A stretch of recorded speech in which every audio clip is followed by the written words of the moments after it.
Okay. Our godbrother. He's playing with. I'll tell you afterwards. When there's sound in the background nowadays, I don't have the concentration to say what I want to say. This rain, the master. See, this is Los Angeles. This is Ridananda Maharaj. Ridananda Maharaj, okay. Yeah. And that is Satsvarup Maharaj. Yes. He had hair back in the day. Then he was a young boy, practically. Yeah. It feels hard to see them like that.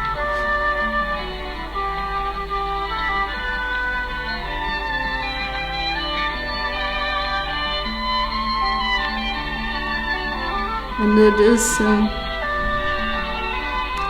Tripurari Maharaj. This is Satsvarup Maharaj giving garland.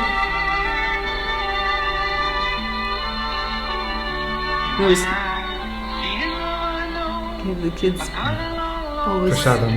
not prasadam, cookies, please. Okay, not just anything.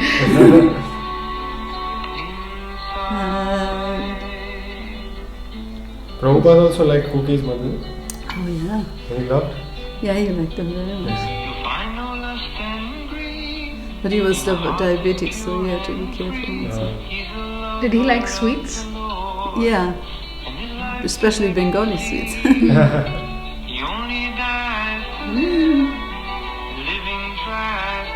One time here in Loy Bazaar, one of the devotees, one of our god brothers, that's Karanda. Now he's going.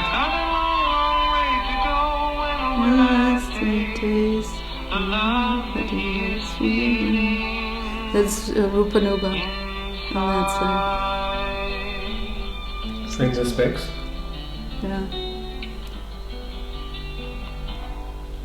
And that is Bali Madan, and that's on that side. Who made the song, Mother? I tell you what his name is. Mangalanand. Okay. Look it up because he has several songs. You know, he created the lyrics, the text, and made the music. He's and also all of them are nice. Prabhupada disciple? Yeah. Okay. Mangalanand. I don't know if he stayed all the while in the movement, but because he may have pursued something afterwards. Several of our god brothers or god sisters, they have pursued something else after Prabhupada had left, you know. Because for many, it was also while Prabhupada was there, they had a livelihood because, you know, for example, in Los Angeles, we had the Golden Avatar Studios where they recorded Srila Prabhupada's lectures and particularly also his bhajans, you know. And then when he wasn't there anymore, that department... Oh, it just closed. Closed, you know. So, and in several places, there was some, you know, where they had afterwards they had to look for some livelihood, you know. Which was often very or the artists also. You know, the book printing, the whole artist department stopped, you know. And they were family men with children, so they had to look around, you know.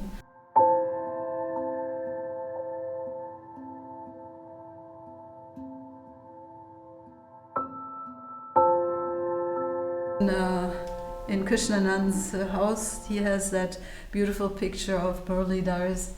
In fact, I think he asked him to paint that particular, that scene, you know, of Mother Yashoda and Nanda Baba waiting to receive Krishna. Krishna's coming, Yashoda has her arms out like that, you know. That with cows behind. Right. The palace. Palace. And then also another picture where Yashoda has Krishna on her lap of Muralidharas. That went all over India, that picture. Everyone copied that, you know. And so, as I said, the art department, they had to also, after Prabhupada's departure, become practical and see what they can do. And Muralidhar was such a good artist, you know, he made it into the Disney World somehow, you know. But why didn't they continue with the department, Mataji, after Prabhupada? Because no one was translating right away, you know. Okay. Actually, there was not a plan. Like they would have anticipated, right? That, and I think. Of course, yeah, but I think in the beginning it was like we were a little, almost like paralyzed, you know. We didn't feel, you know, because Prabhupada always said, you know, to actually write and translate spiritual literatures, you have to have quite some qualification, you know. So none of our God brothers had that, you know, kind of. They were very, you know, there was Kushakrata in Los Angeles and Ridananda. They all knew Sanskrit and Gopi Paranadan Prabhu, you know. None of them were right away translating. That came later on when we were kind of waking up to ourselves. We have to continue, you know. The Srimad Bhagavatam is not fully translated, you know. So, it's almost like when Prabhupada disappeared also, right away the devotees felt like paralyzed. What should we do? Although we knew all the things that he'd shown us, he wanted us to do. We were sitting for days in the temple room just chanting, you know.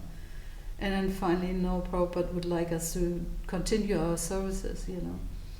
And where were you during that time, Mataji? Book distribution. No, when you found out Prabhupada passed away, you were in. We didn't even know. Okay. Because we had one. The leader in the community was, what's his name again? Right now. Anyway, what is his name? He kind of. He was from a Jewish family and he really wanted book distribution to go on. Actually, one time he came, what's his name again? Rameshwar. Okay. Rameshwar. He wanted to, he didn't want the devotees to go to for the festivals, because for the festivals in India, you know, for the major festivals, you know, once a year, because he felt like Prabhupada wanted more that we go out and distribute his books. But little did he know what Prabhupada's intention was for that also, is, you know, to recharge our batteries, like we always say, you know.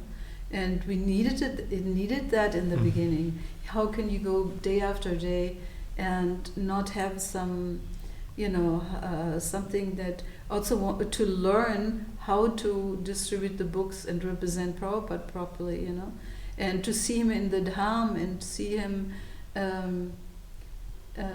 preaching Krishna Consciousness there, you know, with the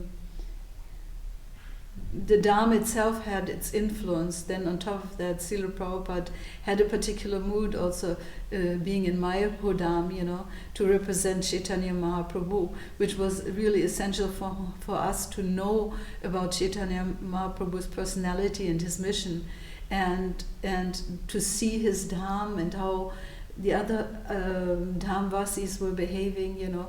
Like for my impression, I tell you, when I first came to Mayapur, you know, and we were sent by Prabhupada always to do two particular services.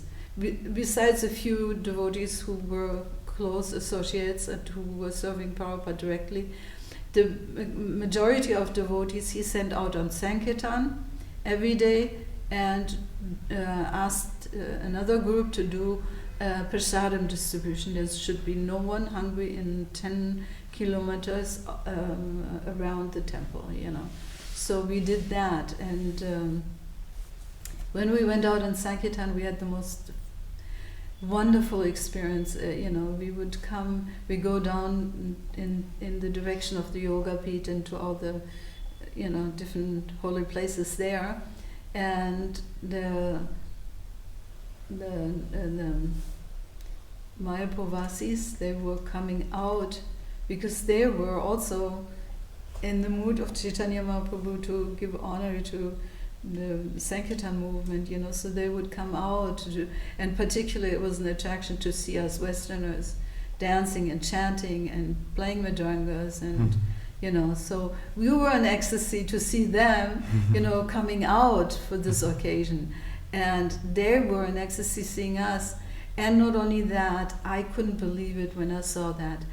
I turned around. I mean, even now I become completely emotional when I think about it, because we went by, and behind us they were rolling on the ground, you know, just, you know, thinking, you know, we were some sadhus or something when we were, you know. And that reaction you never have in the West, you know. In the West, they stand like this. What are these people doing? Are they nuts or something? You know, we had this kind of reactions, you know. So that, of course, that made us ecstatic also, because we were thinking, you know, how we can benefit them by the chanting, you know, and also how Prabhupada would be so pleased, you know. One time he came in Hollywood, and we would go on Saturdays, on weekends, always to Hollywood Boulevard, because people from all over America and internationally would come and spend their time on weekends on Hollywood Boulevard. So we were part of the scene. And if on Sunday we had a festival, I had some engagement, some home engagement or so, and we didn't come, they were saying, I remember there was one person saying, I came to Hollywood, but the Hare Krishnas aren't there, weren't there. So it felt like we weren't even in Hollywood, you know. Wow, it was that big at that time. Yeah, he felt like, you know, you have to be a part of this part of this. Why are you people not there, you know? We did also a lot of fun things there, you know. We had little skids, plays, you know. Like a road show. The road, yeah, like little skids, you know.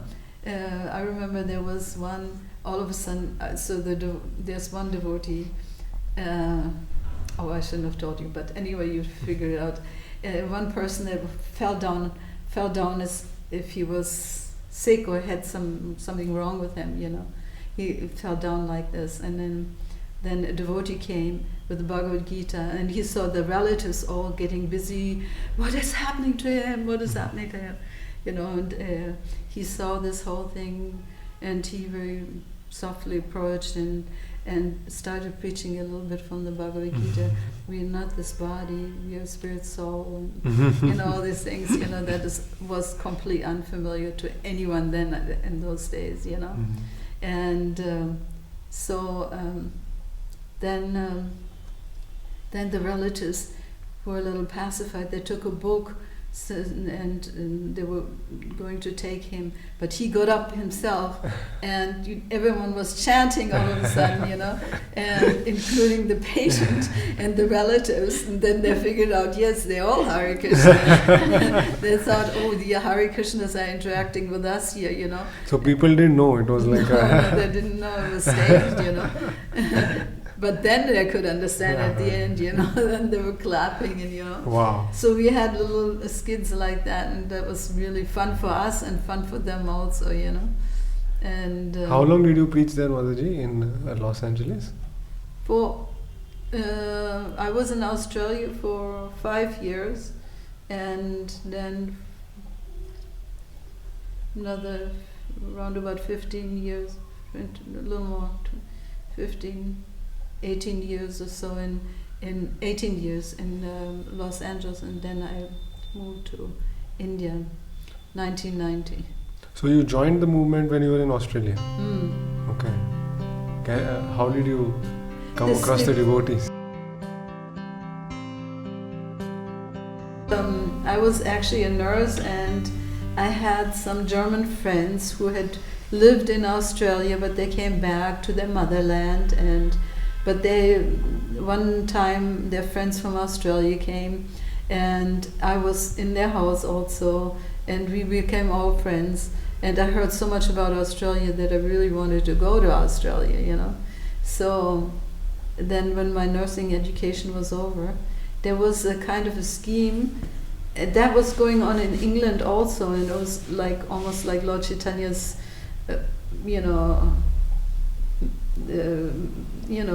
arrangement that we could go.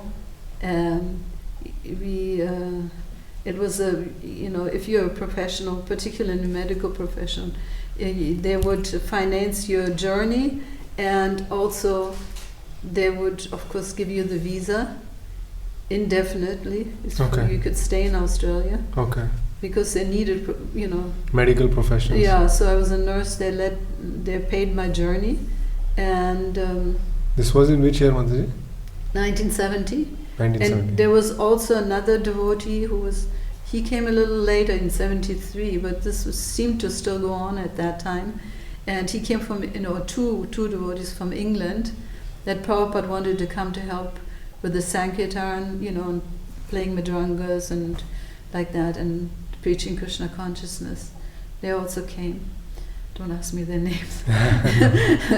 I should know. They're all our first buddies, friends, Krishna friends. So anyway, but so then I ended up in Australia as a nurse, and I had a girlfriend. She was from Holland and I was from Germany. We were friends and she was a nurse, so we had the plan to travel all around Australia. We would nurse in one place, and then when we had enough money, would quit the job and go somewhere else and travel around. And we bought an old police station wagon, and in the back we could sleep at night, so we didn't have to pay for hotels or anything. And in the front we were sitting during the day and had the luggage in the back, like that. So, and we ended up in Central Australia nursing Aborigine. And that photo that I showed you was one of his, I was, since childhood, I always wanted to be a missionary. And my father was, of course, in Christianity at that time. He was in Christianity. And in Christianity also they have much of a missionary spirit, Yeah. to want to spread this. Preach as much as possible. And, like that. And we used to have missionaries coming from different parts of the world with their stories of how they were doing their missionary activities. And there was one particular one, he was in Ethiopia and he came back, and then he went to India and he came back. And I heard all his stories, and we used to have this whole festival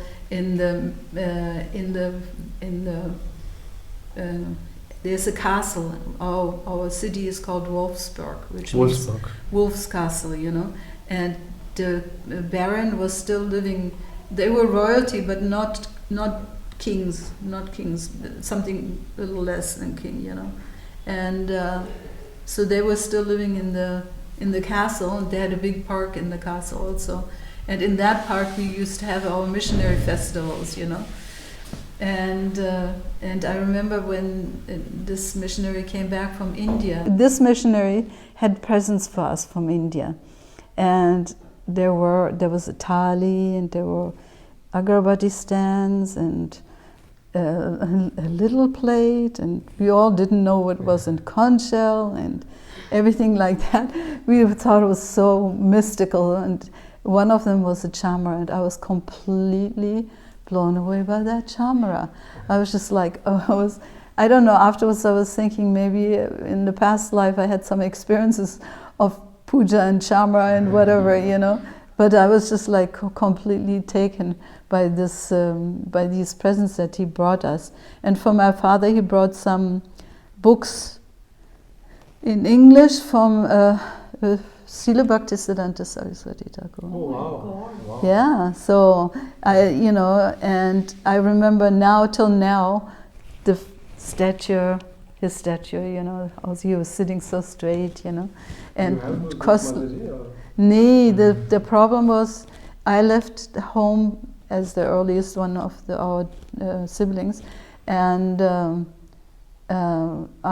only when I came then to Australia and met the devotees, that is then I understood he had brought us books from India, from Srila Bhaktisiddhanta, and of course, even if I would have known English perfectly at that time, still it would have been impossible to understand, because this English is a very old-fashioned kind of, British English. and it's like if you would talk Sanskrit here in India, you know, you may know Hindi, but not necessarily Sanskrit, you know, like that.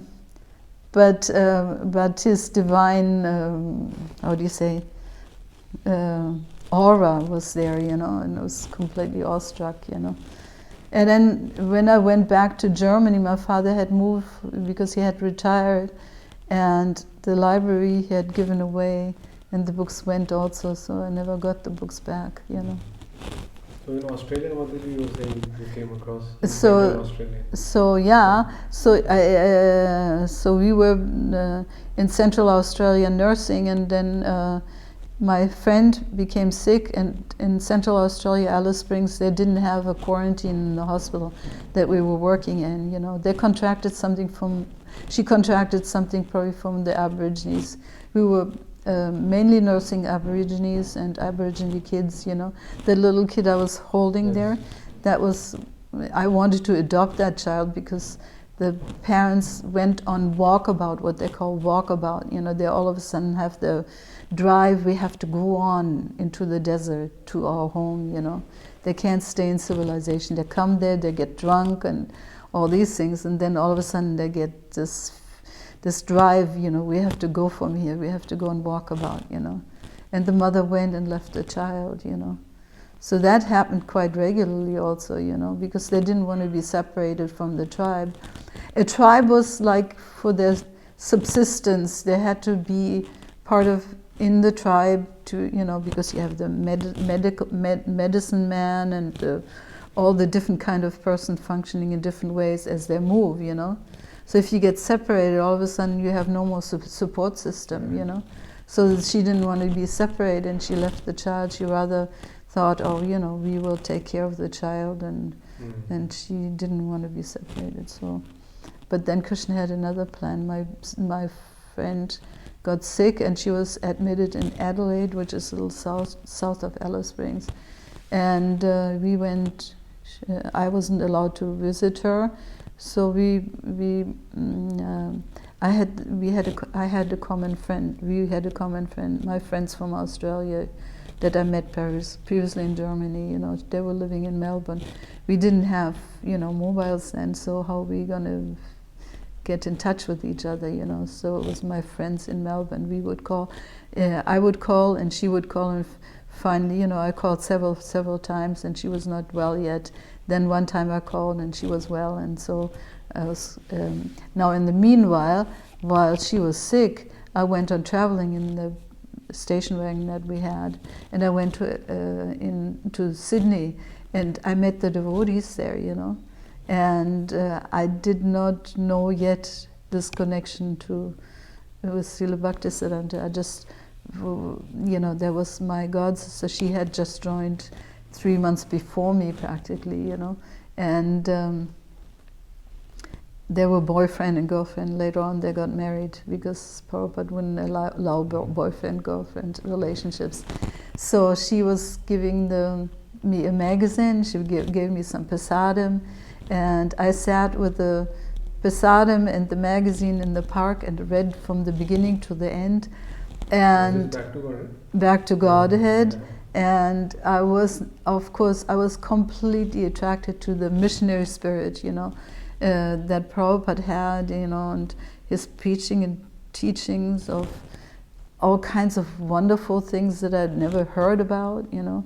So I was just like, you know, I was becoming like, like electrocuted. I wanted to go find the devotees again, you know. It was like, where are they? God, please let me find them, let me find them.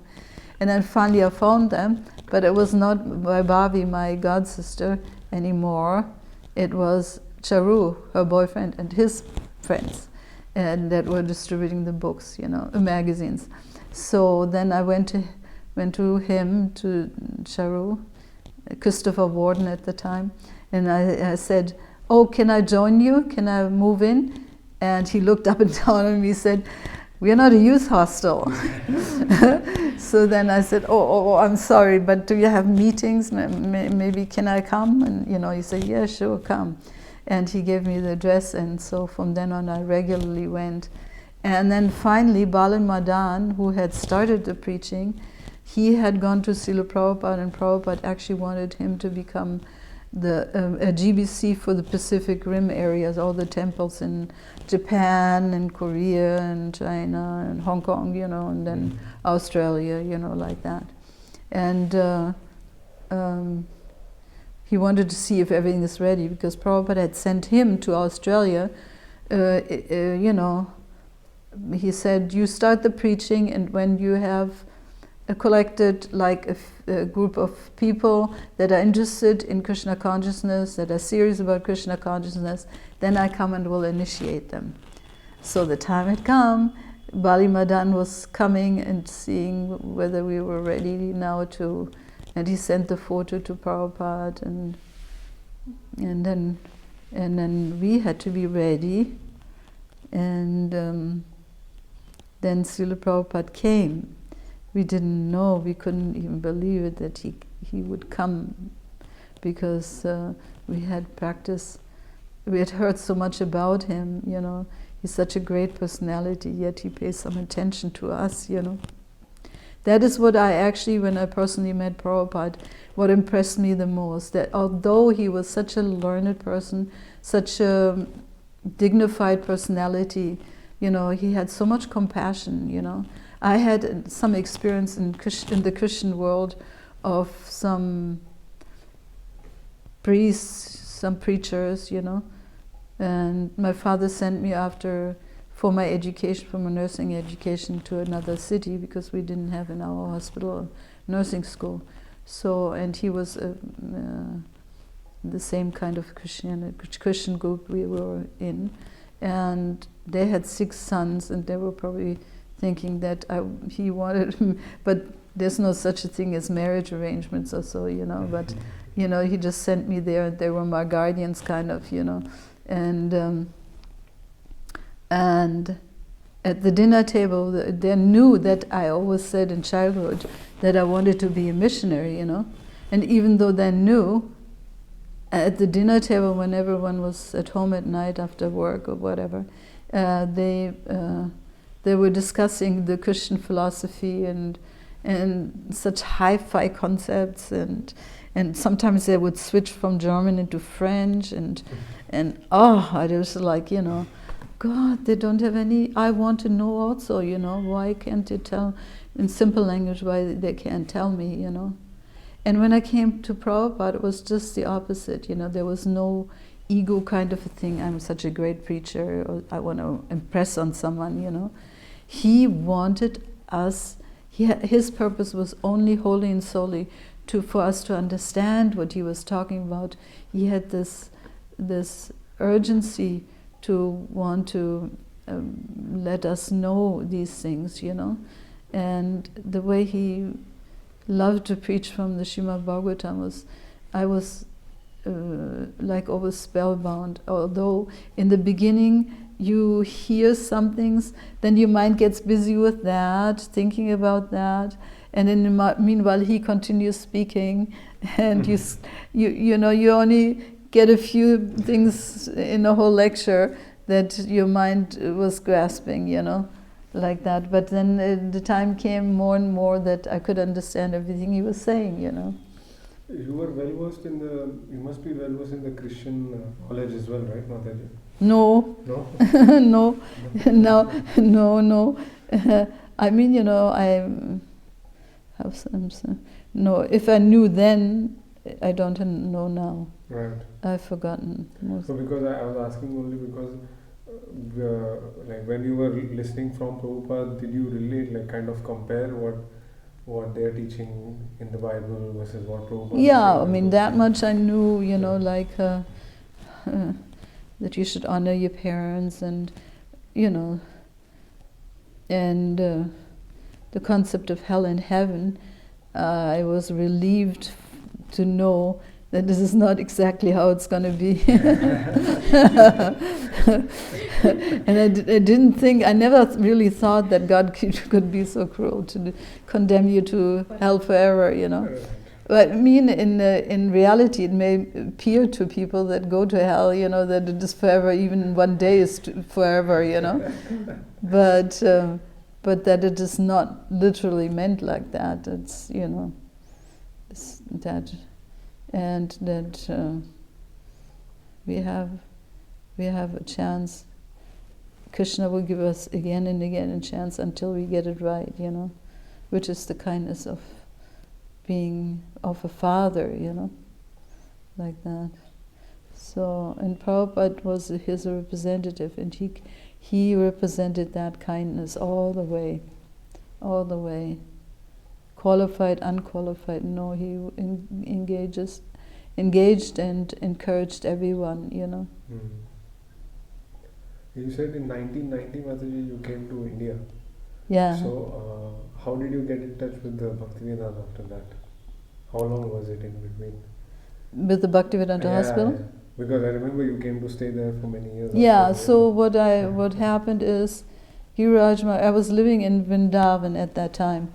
I had moved in 1990 to Vrindavan, and I was a nurse in the Gurukula. And we were... we had 100 children, and at that time the Gurukula was wide open also, and everyone could come. The local people came, and they thought that this is our dispensary, and the parents of our children, they thought it was their dispensary for their children, which in fact it was, because it was financed by the parents only, And our ISKCON devotees would come after each parikram, and I was pulling out the thorns and making bandages for when they would hurt themselves with sharp stones or something, And so I was always busy, and I was becoming a little afraid, how I can... My Krishna consciousness, how will that go on, They would... even at Mangal Artik, they would come and whisper in my ear, "Mataji, my wife is giving birth to a child." I said, "I'm not a doctor." Which doctor did you go to? Go to them. Go to him. Was there no plan like that? And they were just like, At that time, Vrindavan must be very different to what it is now. Yeah, it was different in which regards you. Like the number of people, the facilities. I'm guessing most of the devotees were only related to like ISKCON. Nowadays, so many people. From everyone. Around, Yeah, it was mainly just all ISKCON devotees living in the temple. Yeah. In the temple. Where was the facility? Some were maybe in Fogalasham, some were like that. Where was the Seva Mataji, the facility where you worked? Where now this building next to the temple, the building next to the temple where they have the Namahata, right. And that, where the brahmacharis are living now, that was the Gurukula. Okay. In those days, and that door was open, and the side door was open also, anyone could just walk in, which is not good. And we experienced that. So after a few years, every nurse would get burned out from being the only one solo. When you have medical issues, no patient will ask, did you have enough rest? Did you get your laundry done? No one will ask. Me only, which is natural, So when even if it is something that's not urgent, then they want help immediately. So how you can have one nurse? So when I found out, even before that, the Giriraj Maharaj came one day to me, and he asked me, there's one of my disciples' daughter who in the West, in America, was diving into a swimming pool which was not fully filled up properly, So she got spinal injury and became paraplegic, And so she was in a wheelchair, and the parents for months and months were with the daughter only, So he was thinking, now it would probably be good for the parents also if they would do other services that they did before, And I would take care of the daughter. And at that time, Giriraj Maharaj and Tamal Krishna Maharaj and several of our god brothers, they were living in Vrindavan. So, and many of us were going to Narayan Maharaj at that time, And so Prabhupada's godbrother, Narayan Maharaj, right? Yeah, Prabhupada's he's not a god brother. He's a junior. He's a disciple of a god brother, Keshava Maharaj. Okay. The one who gave him sannyasa initiation is the guru of Narayan Maharaj. He is like something in between Srila Prabhupada and our, something in age group, something like that. So,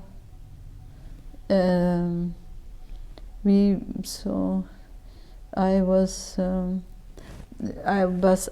asked by Giriraj Maharaj if I could take care of that girl. So I said, well, I learned nursing, not physiotherapy, and she really needs a physiotherapist, So he said, I know the trustees of the Mumbai hospital, so I can make arrangements for you to go there and have pick up on some physiotherapy so that you could do that service. And I agreed, and he made arrangement for me to live with Radhanath Maharaj in Chaupati, which was still at that time outside of ISKCON, Yes. So the Vyasa-san of Kirtananda was in the room that I was asked to stay in. Oh my God. But every morning it was really nice. After the lecture, I would go to my room and get ready to go to the hospital. And Maharaj would come out from the class and he would stop by and ask me how I am and everything. That's how I actually got to know Radhanath Maharaj. I didn't know him before. So that was the first time you met? Yeah. Because, in America, we were at the West Coast. We were in Los Angeles, and he was in New Vrindavan. Yeah. And the New Vrindavan devotees, they would go for Rath Yatra in New York. And we were going to San Francisco. Right. And then later on, we had it in Los Angeles also, ourselves. So many, and it's quite a distance. So the East Coast was always with their festivals in New Vrindavan or in New York or in what is Bhakti Tirtha Maharaj's community? Gitanagari. And these places. And we were at the West Coast, Laguna Beach and San Diego and San Francisco and Berkeley and all these places. And so then I got to know Radhanath Maharaj, and I had a very, very nice introduction also verbally from Ishwari. And she glorified Radhanath Maharaj and his disciples so much that I felt like, oh, I want to be part of this group also, But I was still living in Vrindavan, so. But then after some time also that it became a little too much for me there, being the only nurse. And then I heard they had a hospital coming up here, there in Mayor Road. So you trained and went back in physiotherapy? So you trained, actually it didn't work. It didn't work out that way because it was all in Hindi and I didn't know Hindi at the time. I knew a few words, but not to communicate. Right. I wasn't able to communicate, So I just left the job. I made a good friend there. She was actually a Mathura Vasi, and she had her wedding shortly after I got to know her in Mathura, so for that occasion I went there also. Mm-hmm. So that was nice. But other than that, like in terms of physiotherapy, and actually soon it also came like this, that the GBC asked our god brothers not to go to Narayana Maharaj anymore. So they were disintegrating. They were going away from Vrindavan, and We ladies, we weren't told. We just stayed there. Yeah, but we also, I didn't go anywhere. For me, it was not very, how do you say, didn't work out very well because I was so busy with the 100 children. You know, can you imagine a mother with 100 children? You know, you're always in anxiety. I was always in anxiety when they would go to these kunds, all the different kunds, you know, Prem Sarovar or this or that, because there's these big turtles there, you know, and the boys, they would jump from these, they had these, just like at Keshigat, there is like... a walkway which goes in and you can jump. Yeah, you can jump from there, you know. Yeah. And I was always horrified. I was thinking, boy, if they jump in, one day they will come with a split head or something. They would, you know, jump on the turtles or something, you know. I mean, you know. So then I heard all the stories of Yashoda always being in anxiety with Krishna, the monkeys and the this and the that, you know. And I was thinking, wow. I wonder what she's experiencing because she's so attached to Krishna, you know. I mean, I think I have an anxiety, but my anxiety is not so great because I'm not the real mother and I don't have that much love for the children. I had. They were so beautiful, these kids. But my Hindi was still not so good, but I was practicing. So then the opportunity came up to go to Bhaktivedanta Hospital when that opened, and I took that opportunity. In 98? Yeah.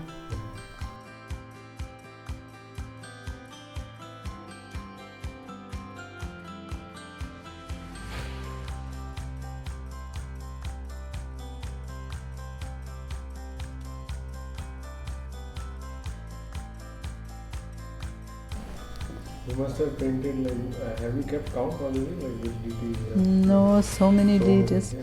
Wherever I went, I don't know how it happened that way. During Prabhupada's time, were you able to make Yeah, I was actually in Los Angeles. I was painting Lord Jagannath always, you know. And I had the original Jagannath with Shyam Sundar Prabhu? We did, yeah. Okay. Actually, I was doing at that time in the beginning when I was there. After I came in 75 to Los Angeles. No, first, very briefly, I came to Dallas and then from there to Los Angeles. And I was immediately also asked, who was there? I tell you who was asking me.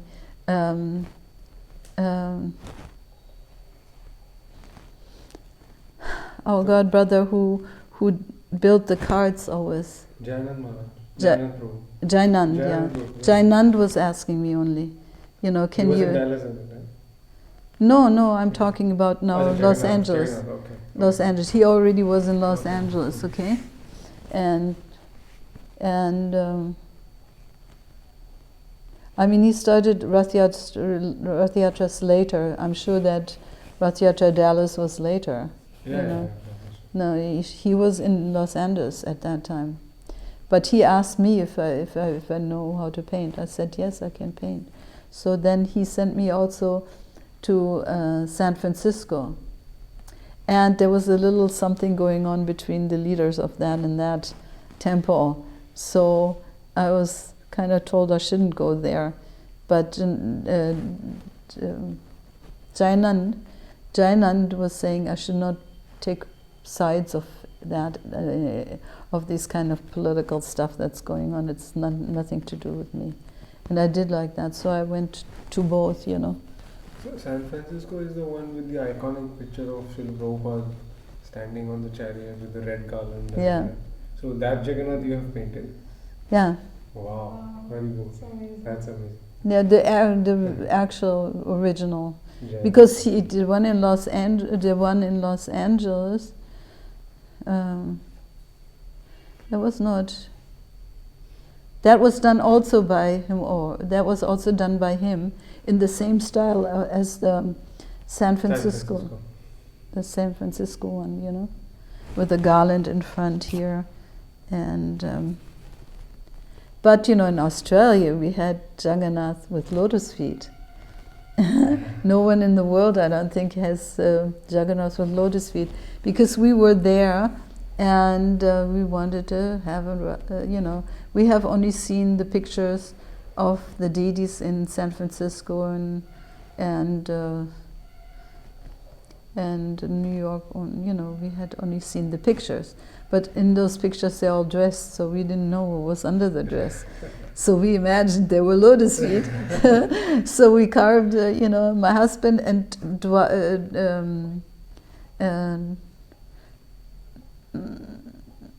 what's his name? Dorka. Names that I can't get it anymore. Something with, I'll tell you after. There were two devotees carving the deities. So Krishna has black lotus feet, Balaram white, and Subhadra. And because of that, they have nowhere else the lotus feet. They've made sure that the deities are taken care of nicely, so that they will never have to exchange them. They're still there. Did Prabhupada like that? No, Prabhupada was not there anymore. No. Okay, it was after. Yeah, because the Rath Yatra was started. No, Rath Yatra. No, sorry. No. He was there, of course. He was there.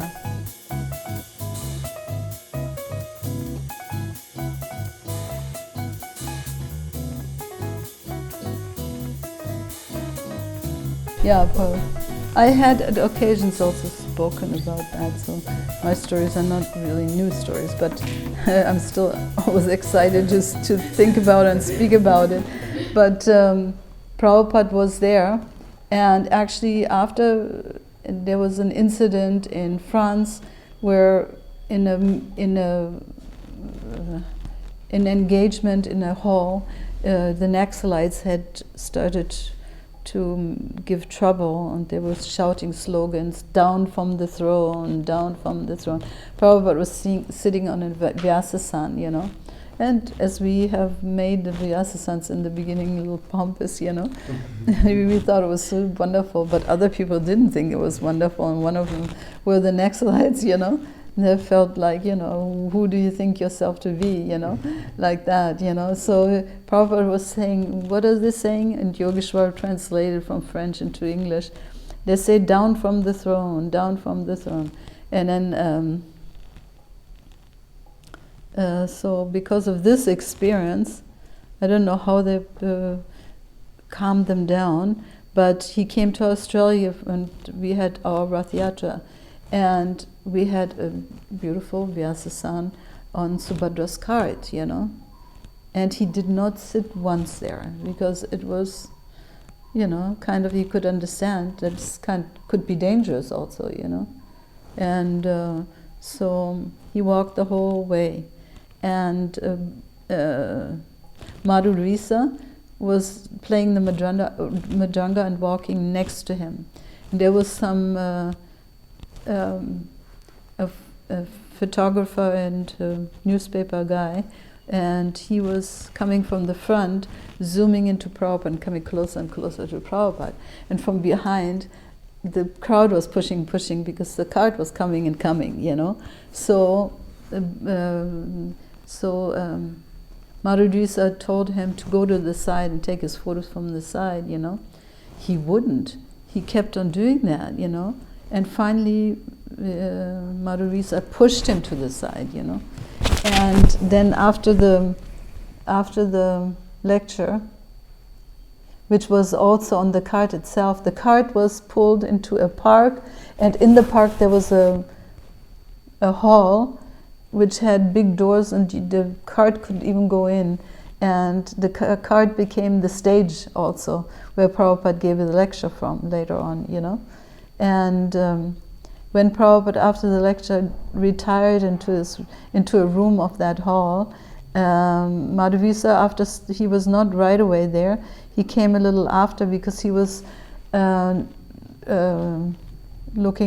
overlooking the distribution of the prasadam, So then finally he came into Srila Prabhupada's room, and immediately Prabhupada says, Madhurisa Swami ki jai, Madhurisa Swami ki jai.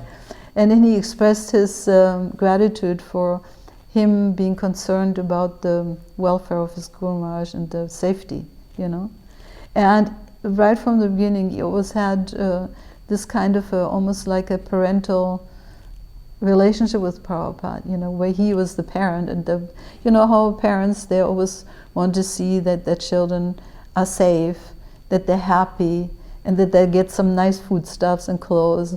Well, he was for all of it to make him happy. He made nice arrangements, speaking arrangements, And one time after the arrangement, after the lecture, Prabhupada came outside and sat in the car. So Madhavisa came running, and he was kneeling down because he didn't want to speak from above to Prabhupada, so he was kneeling down on the sidewalk. And Srila Prabhupada took his head, and he said, "Prabhupada, are you happy? Was that a nice engagement?" And Srila Prabhupada took his head, put it on his lap, and patted him like Indian mothers pat their children to sleep, like that. And he was so happy, And so Madhavisa, Prabhupada really liked Madhavisa. And some years later, when there was difficulties for him to maintain his sannyas, and our god brothers, they were kind of defaming him, Prabhupada was very angry with them. He was very upset, why are you making it so difficult for him,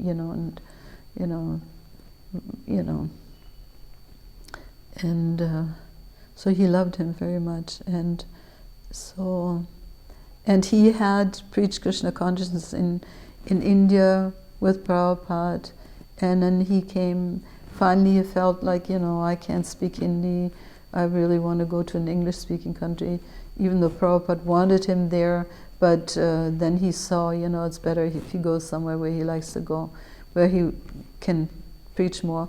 So he came to Australia, and the yatra picked up so much after he came. He was so enthusiastic, Sankirtan was increasing, the crowds were coming more, and he was just like a very nice person, He was making the Sunday program a happy event, a festival each time, and so we watched the relationship Prabhupada had with him, And I remember also we went to the first Mayapur festival, and in Australia they have this nice ghee, they call it butter oil, in big cans, like 20 liter cans, and we brought those ones to India for the festivals, Prabhupada was really happy.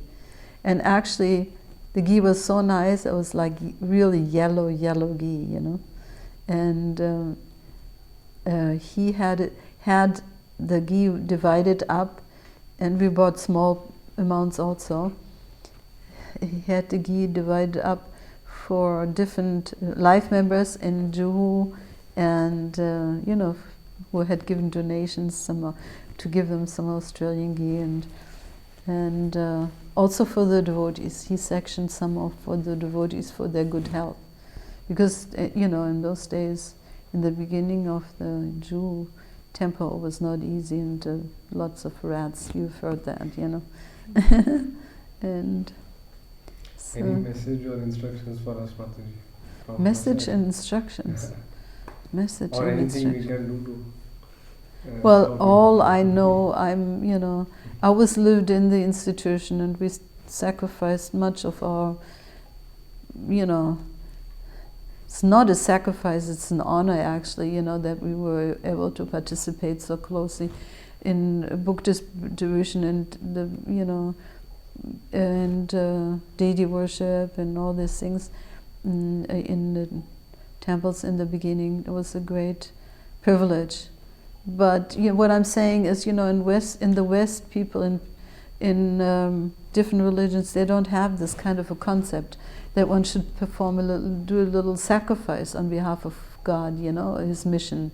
Like here, it is like something that you are raised with, hearing the Mahabharata and the Arjun and the Pandavas, how much sacrifice they did, to please Krishna, Of course, they are benefited also. They have Krishna as their friend.